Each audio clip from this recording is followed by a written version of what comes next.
Good morning students, welcome back to the online classes of Eklavya Academy Senior Secondary School. Students, today's our topic is संधि.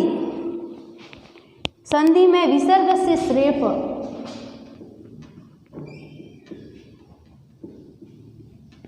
Students, इचोसी विसर्ग से रेफ, ये सूत्र मैं आपको करा रही थी जो कि आपके कोर्स में है. इचोसी विसर्ग से रेफ सूत्र से क्या कहा था मैंने कि इसमें क्या होगा कि ईच अतीये तो वर्जित्वा स्वरात परस्य विसर्गस्य अशी स्वरे मृदु व्यंजने च परे रेफ आदेश भवति. उदाहरणानि. अब देखिए इसमें क्या होगा, ईच जो है ना आ इत्ते से वर्जित्वा यानी इसको छोड़ के, तो ईच से मतलब क्या हुआ, अ ई ऊण रि रिक ए ओंग ए औच. ईच मतलब क्या है, ईच मतलब ये ई, ये अ ई ऊण रि रिक ए ओंग ऐ औच.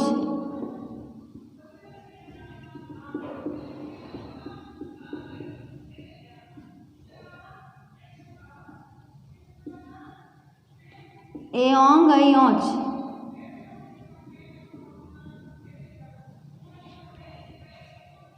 अ ई ऊण रिल रिक ए ओंग ऐ औच. तो ई च यानी ये ई से लेके और च तक, पीछे वाला नहीं गिनते हैं, बोलते हैं. तो स्टूडेंट्स ये था ईच.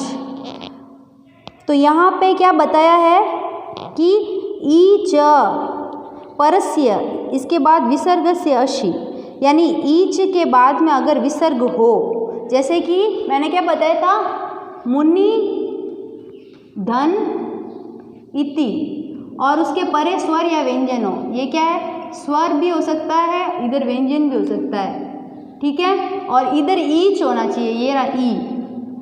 अगर इधर ई हो उसके बाद में विसर्ग हो और इधर स्वर या व्यंजन कोई भी एक हो, तो इचोसी विसर्गस्य रेफ, विसर्गस्य रेफ सूत्र क्या करेगा, विसर्ग को र कर देगा आधा. तो ये क्या हो गया, मुनि धन र इति. फिर मुनि र इति हो गया, ठीक है.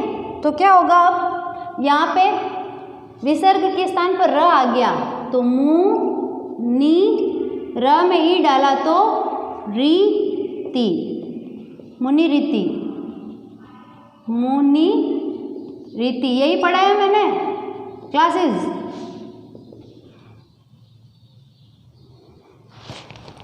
क्या होता है कि विसर्ग के स्थान पर र आएगा, पर सूत्र क्या होगा, इचोसी विसर्ग से रेफ, ये सूत्र आएगा.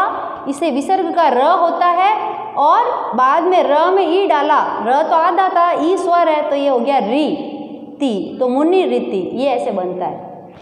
तो ये तो मैंने आपको समझा दिया है, लेकिन इसी से जुड़ी हुई एक और चीज़ है कि अव्यय संबंधी. क्या लिखा हुआ है, अव्यय संबंधी, अव्यय संबंधी, अव्यय संबंधी और ऋकारांत शब्द का ऋकारांत,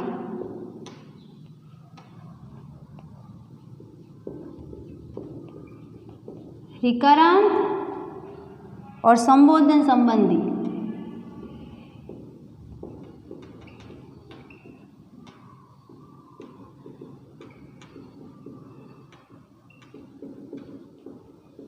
और संबोधन संबंधी विसर्ग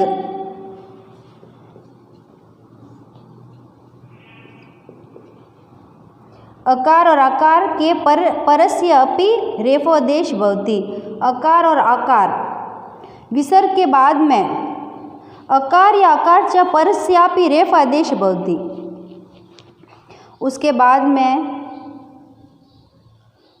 विसर्ग के बाद में नहीं, विसर्गस्य, विसर्ग से पहले इसमें क्या लिखा है, अकार, दूसरा लिखा है आकार, च यानी और परस्यपि रेफ आदेश.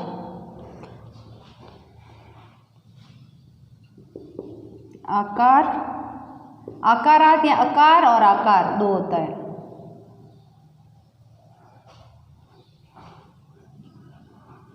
रेफ, रेफ यानी र, रेफ आदेश भवति, रेफ हो जाता है, आदेश हो जाता है, रेफ आदेश हो जाता है।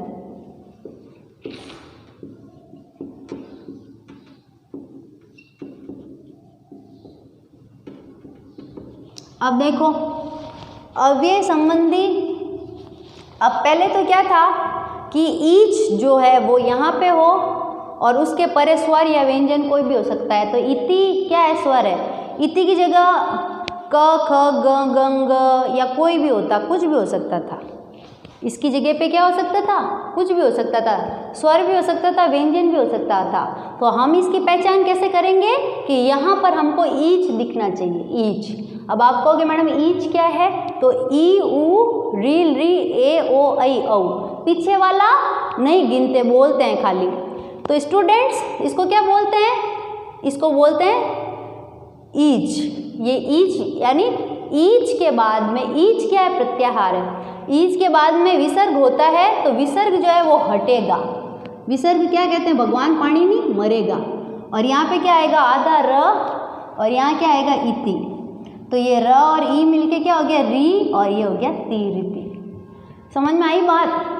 कहने का मतलब यह है कि विसर्ग के स्थान पर रेफ कैसे होता है। अब आप कहोगे मैडम आपने बहुत डिटेल में इस टॉपिक को लिया है, तो स्टूडेंट्स ये बहुत डिटेल में ही है आपके कोर्स में। उल्टा क्या है, प्लस पॉइंट क्या है मैं बताऊं, अगर आपको मैं कहूँ मुनि ही धन इति बराबर मुनि रीति, आप कहोगे मैडम मुनि रीति 10 बार रटोगे, पर एक बार आपने क्या समझ लिया कि मैडम क्या कह रहे हैं कि मुनि ही धन इति है, तो इसका मुनि रीति कैसे बना, सीधा आप उसको क्लियर कर, सीधा क्लियर हो जाएगा।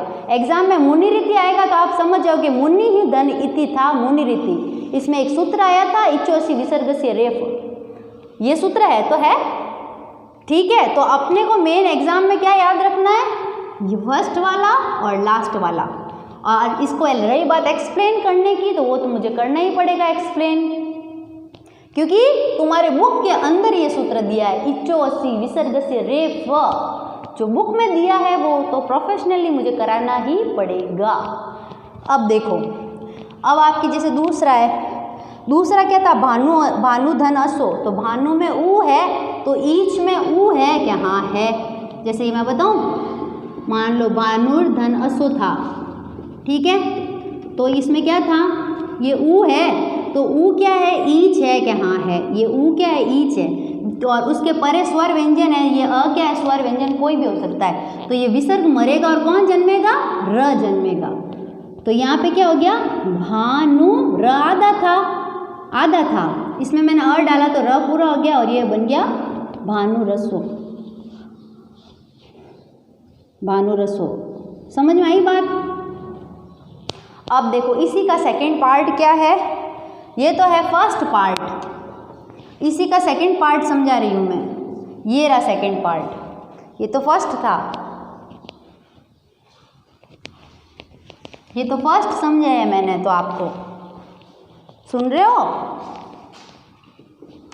भानु धन असो, इसमें ये विसर्ग मरेगा और ये परे ऊ है यानी ईच है, ऊ यानी क्या है, ईच, ऊ बराबर क्या है, ईच, और ये क्या है, स्वर। तो स्वर और व्यंजन दोनों में से एक हो सकता है, उत्तर पद में और पूर्व पद में ईच होना चाहिए। तो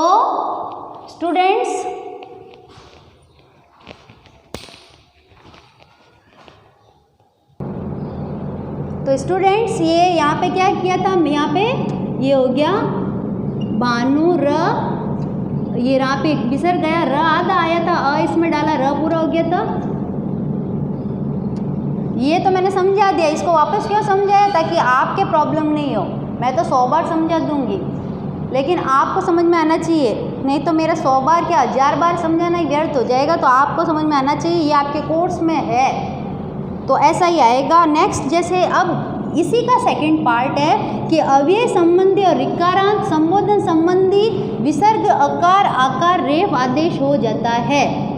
देखो अव्यय संबंधी, ऋकारांत, संबोधन संबंधी विसर्ग अकार और आकार रेफ आदेश हो जाता है। अब देखो अव्यय क्या होता है, च, तथा, यथा, ये सारे क्या होते हैं क्लासेस, अव्यय होते हैं। अव्यय वे पद होते हैं जो कि कभी भी नहीं बदलते, जैसे कि प्रातः और च। जैसे मैं आपको एग्जांपल देती हूँ, अव्यय क्या होता है, अव्यय वे होते हैं जो कभी नहीं बदलते। जैसे बच्चों मैं बोलती हूँ प्रातः मैंने पूजा की, प्रातः मैंने व्यायाम किया, प्रातः राम के घर गया, प्रातः मोहन ने लकड़ी काटी। तो हर चीज़ बदली, नाम बदले, लेकिन प्रातः शब्द बदला नहीं, बदला है ना। वह धीरे धीरे गाता है, तो स शनै शनै गायति, स शनै शनै लिखती, स शनै शनै वदती। तो लिखती, गायती, वदती बदले, पर शनै शनै यानी धीरे धीरे शब्द बदला क्या, नहीं बदला। तो अव्यय शब्द वे होते हैं जो कि कभी भी नहीं बदलते, बदलते नहीं हैं वो स्टूडेंट्स। तो अब देखो, अब तो अव्यय संबंधी अगर आपके आ जाए, प्लस ऋकारांत क्या होता है, जैसे ये देखो पितृ, ये री है, ये क्या हुआ ऋकारांत। मातृ, ये क्या है ऋकारांत। और संबोधन, संबोधन क्या होगा, हे राम, हे रामो, हे रामा। आपने पढ़ा है संस्कृत में, राम रामो रामा, रामम रामो रामान, रामेण रामाभ्याम, रामे रामाय, रामाभ्याम रामाभ्य, रामात रामाभ्याम रामाभ्य, रामस्य रामियो, रामाणाम रामे रामियो, रामेशु। हे राम, हे रामो, हे रामा। तो हे राम, हे रामो, हे रामा, ये क्या है, ये संबोधन है। क्या है ये स्टूडेंट्स, संबोधन है। तो इसको कहते हैं संबोधन। जैसे हरि हरि हरिया, हरिम हरि हरिन, हरिणा हरिभ्याम हरिभि, हरिये हरिभ्याम हरिभे हरिभ्य, हरे हरिभ्याम हरिभे, हरे हरियो हरिणाम, हरो हरियो हरेशु, हे हरि हे हरे, हे हरि हे हरिया। तो यहाँ पर संबोधन का मतलब सप्तमी के बाद जो लास्ट लाइन है, रमा रमे रमा, रमाम रमे रमा, रमिया रमाभ्याम रमाभि, रमाइये रमाभ्याम रमाभ्य, रमाया रमाभ्याम रमाभ्य, रमाया रमियो रमाणाम, रमायाम रम्यो रमासु। हे रमे, हे रमे, हे रमा, दोनों में यही है, हे रमे, हे रमे, हे रमा। तो ये क्या है, हे रमे, ये है संबोधन।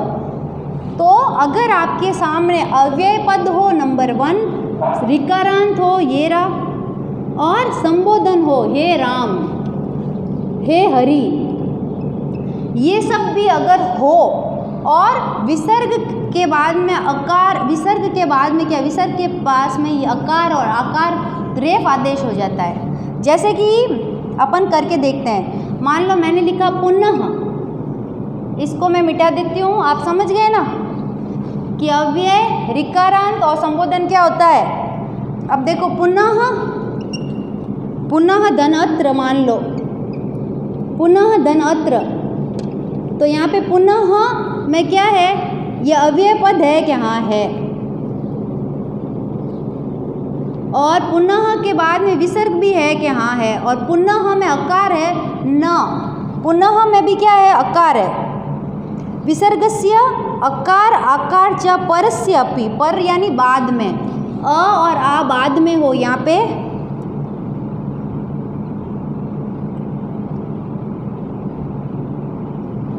अकार और अकारस्य च परस्य अपि रेफा आदेश भवति। हाँ, यहाँ पे अ आ, यहाँ पे तो स्वर व्यंजन दोनों हो सकते हैं, यहाँ पे स्वर भी हो सकता है और यहाँ पे व्यंजन भी हो सकता है। और यहाँ पे क्या होना चाहिए, अ या आ दोस्त। तो पुनः अ है कि हाँ है, और प्लस ये अव्यय पद भी है, अव्यय पुनः पढ़ो, पुनः लिखो, पुनः बोलो, पुनः करो, पुनः शब्द बदला कि नहीं बदला, तो ये क्या है, अव्यय शब्द है। प्रातः अव्यय शब्द है, शनै शनै अव्यय शब्द है। तो यहाँ पर क्या होगा, यही सूत्र आएगा, इचो असी विसर्ग से रेफ क्या करता है, विसर्ग को र करता है, तो ये मरेगा। और यहाँ पर क्या हो गया, पुनर, र में अ है, अ डाला तो बन गया र और त्र, पुनरत्र, पुनरत्र यही बनेगा। समझ में आई बात। अब दूसरा करती हूँ मैं, जैसे प्रातः धन गच्छति, प्रातः धन गच्छति। अब आप कहोगे मैडम इसमें इतने सारे सूत्र कैसे हैं, तो आपको परीक्षा में आएगा पुनः धन अत्र, तो आपको पुनरत्र ऐसे याद रहेगा कि मैडम ने क्या कहा था कि विसर्ग अगर आ जाए बीच में तो कौन सी संधि है, कि विसर्ग संधि है। लेकिन विसर्ग में भी ये अव्यय पद है, तो क्या होगा, विसर्ग के स्थान पर र आ जाएगा, और ये अ इसमें डाला तो र पूरा हो गया, और ये त्र का त्र।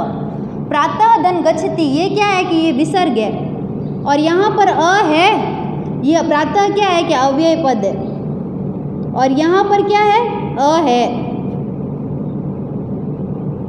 तो यहाँ पे क्या हुआ, विसर्ग के स्थान पर क्या आएगा, र। तो प्रातः फिर क्या है, र आ जाएगा। और इधर परे स्वर व्यंजन दोनों में से एक भी हो सकता है, स्वर भी हो सकता है, व्यंजन भी हो सकता है। तो क्या हो गया, यहाँ पर ये ग क्या है, व्यंजन है, स्वर है क्या, व्यंजन है ना। तो क्या हुआ, प्रातः धन गच्छति। तो यहाँ पर क्या हो गया, विसर्ग की जगह क्या हो गया, र, और ये र आधा है ना। अब इसका उपाय देख लेते हैं। प्रातः, ये र यहाँ डाला और ये गच्छति, प्रातर गच्छति, प्रातर गच्छति, प्रातर गच्छति, पितृधन वंदे,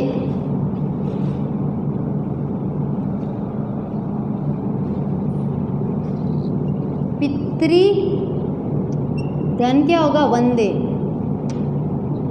अब देखो पितृ में ये क्या है, पितृ है ही नहीं, इसने क्या दिया, पिता ही दिया। यहाँ पे पितृ भी देता है ना, पिताजी को नमस्कार है तो भी राइट है। तो ये क्या होगा, रिकरांत होगा, कोई गलत नहीं है। लेकिन यहाँ पे इसने, आपकी बुक वाले ने लिखा है पितः धन वंदे। तो त में अ है क्या, हाँ है, पहली बात। दूसरी, यहाँ पे स्वर व्यंजन में से कोई भी एक है क्या, हाँ है। तो क्या होगा, यहाँ पर विसर्ग होना चाहिए और इसके पहले अ या आ होना चाहिए। तो क्या हुआ, ये विसर्ग गया और क्या आ जाएगा, र आ जाएगा। ये हो गया र, ठीक है। विसर्ग जाता है तो क्या आता है, र, विसर्ग जाता है और क्या आता है, र। तो एक तो किस में आएगा, ईच में आएगा, ईच में। और एक क्या होगा, ईच जरूरी नहीं है, ईच मतलब इनमें से कोई एक जरूरी नहीं है। जैसे अ आ भी हो सकता है, लेकिन अगर अ आ हो, अ आ ही हो रहा है ना, तो इसके लिए क्या होना चाहिए, या तो वो होना चाहिए अव्यय पद, या वो होना चाहिए रिकारांत, या वो होना चाहिए संबोधन।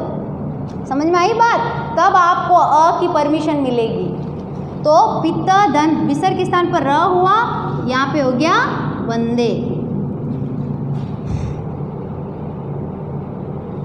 अब देखो, अब क्या हुआ, पी त र वंदे, पितर धन वंदे, ठीक है। यहाँ पे क्या हो गया, ये र ऊपर आ गया, क्योंकि आधा र लिख नहीं सकते। अगर यहाँ पे अंधे होता ना तो मैं अ डाल र पूरा कर देती, परंतु अंधे तो अशुद्ध हो गया, वंदे होते हैं, पिताजी को वंदे, नमस्कार, ठीक है। तो यहाँ पर क्या होगा, यहाँ पर मान लो जो है पिताजी नहीं होता, यहाँ पे होता मान लो मातृ वंदे, मातृ वंदे, मातृभूमि को नमस्कार, तो भी राइट होता, मातृभूमि को नमस्कार, पितृ वंदे, गुरु वंदे, ठीक है। गुरु होता ना तो ये ऊ हो गया, तो ये किस में जाता, ऊपर जाता, ये रहा ऊ, ऊपर वाले में आता। समझ में आई बात।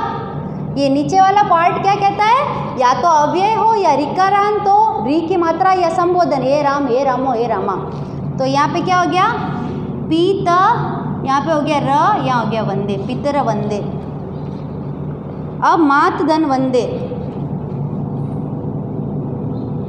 मात धन वंदे,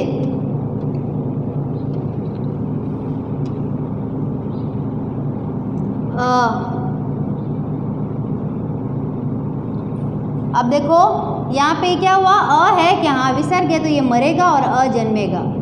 तो क्या हो गया, मात, फिर हो गया ये र, फिर हो गया वंदे। तो ये क्या बन गया, मात, ये बन गया र न दे, मात्र वंदे, ठीक है। यहाँ पे ये क्या हो गया, र की मात्रा हो गई, मात र वंदे। समझ में आई बात। विसर्ग मरा और यहाँ पे क्या आ गया, र। क्यों आया, क्योंकि त में अ है, आ भी, माता भी हो सकता था, आ भी राइट है, अ भी राइट है। ये खुद ही कह रहा है सूत्र कि अकार यानी अ और आकार ये दोनों हो सकते हैं, अकारस्य आकारस्य, रेफ आदेश आदे, रेफ यानी र, र यानी ये रहा र। समझ में आई बात। तो ये आपके कोर्स में है, इसलिए मैं इतना डिटेल में पढ़ाती हूँ। अब आपको एग्जाम में जैसे आएगा पितः धन वंदे, तो आप क्या करेंगे, पितृ वंदे। ये मान लो बीच का प्रोसेस आप नहीं करते हैं, 10th क्लास सुन लीजिए विशेष रूप से, बाकी की क्लासेस तो सुन ही रही है। बोर्ड क्लास ध्यान से सुनना, आंखें दिमाग और कान एक जगह होनी चाहिए। तो आप लोग को पितः धन वंदे आए तो पितृ वंदे अब आपको जल्दी से याद हो गया, पितृ वंदे। हाँ ठीक है, कोई चीज़ अपन कहते हैं ना कि 2 × 2 = 4 होता है, 2 + 2 बराबर क्या होता है कि 4 होता है। लेकिन आपको मैं कहूँ कि 4 याद कर ले, 4 याद कर ले, लेकिन कहीं पे गुणा होता है तो कहीं पे प्लस होता है, कहीं पे क्रॉस, यहाँ पे गुणा हुआ है तो यहाँ पे जोड़ हुआ है। तो जब मैंने आपको बता दिया ना कि यहाँ पर 2 × 2 हुआ है, तो आपको 4 याद करना सुविधा रहेगी। सीधा कहूँगी 4 रट, 4 रट, और कितनी बार 4 रटोगे, समझ में आई बात। तो कितने उदाहरण रटोगे 10th क्लास और बाकी की भी क्लास, कितने उदाहरण रटोगे। एक बार एक्सप्लेन कर दिया ना, अब सही है, अब आपके लिए सुविधाजनक है ना। अब एक मात्र वंदे था, वो भी मैंने आपको करा दिया। तो अपनी क्लासेस ध्यान से सुन लीजिए। ये संधि वही थी, विसर्ग से रेफ संधि थी, जिसमें इचोसी विसर्ग से रेफ था। और सेकंड क्या था, सेकंड ये फर्स्ट पार्ट है, ये कौन सा पार्ट है, PART पार्ट, ये सेकंड PRT पार्ट है, एक ही संधि। लेकिन ईच क्या होता है और ये सेकंड नियम क्या होता है, ये मैंने आपको समझाया इतना डिटेल में कोर्स में, इसलिए समझाया है। आप लोग सोचते होंगे मैडम इतना डीपली क्यों पढ़ाती, क्योंकि ऐसे ही आएगा। बाकी की क्लासेस तो नॉलेज ले ही रही है, लेकिन 10th क्लास विशेष रूप से आपके लिए इतना मैंने किया है, इससे सरल नहीं हो सकता बच्चों, इससे सरल नहीं हो सकता। जितना सरल हो इससे सरल हो ही नहीं सकता। तो बच्चों आप इसका स्क्रीनशॉट ले लीजिए, क्लासेस इसका आप स्क्रीनशॉट ले लीजिए बेझिझक होके।